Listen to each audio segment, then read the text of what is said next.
মির্গি রোগ। মির্গি রোগের ওষুধ সচরাচর অ্যাভেলেবেল পাওয়া যায় না। আজকে আমি আপনাকে বলে দিব মির্গি রোগের ওষুধ কীভাবে তৈরি করতে হয়। আপনি যদি এভাবে তৈরি করে খেতে পারেন তাহলে আপনার মির্গি রোগের সমস্যাটা একবারে চলে যাবে ইনশাআল্লাহ। তা আপনার মির্গি রোগের যে লক্ষণগুলি আগে বলি আপনাকে।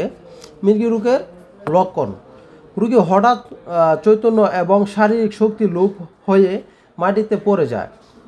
মাটিতে পড়ে যাবার আগে হৃদয় শূন্য বোধ, মাথা ঘুরা, কান বুবু শব্দ করা, অস্পষ্ট দৃষ্টিশক্তি, শরীর কম্পন প্রভৃতি লক্ষণ হয়ে থাকে।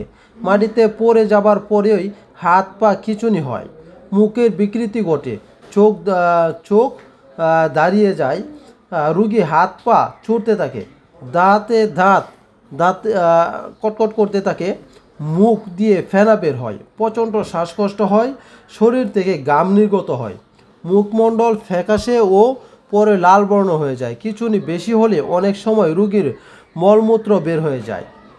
রুগী কখনো ফেল করে চেয়ে থাকে। এবং আরও কিছু লক্ষণ আছে, বিস্তারিত এত কিছু যদি বলতে যাই তাহলে অনেক বড় হয়ে যাবে। তা আপনাকে এখন চিকিৎসাটা বলে দেব, আপনি কিভাবে এই মির্গি রোগের ওষুধটা নিজেই তৈরি করে খেতে পারবেন।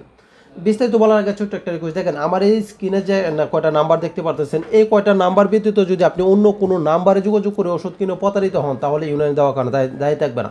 কেননা আমার ভিডিও দিয়ে তারা প্রচুর ভুয়া ওষুধ বিক্রি করতেছে, এটা থেকে সাবধান থাকবেন। তো এবার আসলে আপনি কীভাবে ওষুধটা তৈরি করবেন।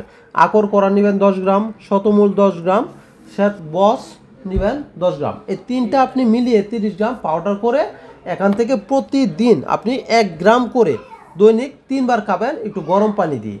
যদি আপনার এতে 3 বার খাবেন প্রয়োজন মতো মধুর সাথে মিশিয়ে। যদি আপনার মধুর সাথে খেলে যদি পেট খারাপ করে তাহলে মধুটা বাদ দিবেন। প্রতিদিন 3 বার খাবেন, তাহলে আপনার মির্গি রোগের যে সমস্যাটা সেটা একবারে চলে যাবে ইনশাআল্লাহ। অবশ্যই ফ্রেন্ডস, ভিডিওটি ভালো লেগে থাকলে প্লিজ একটু শেয়ার করে দেবেন।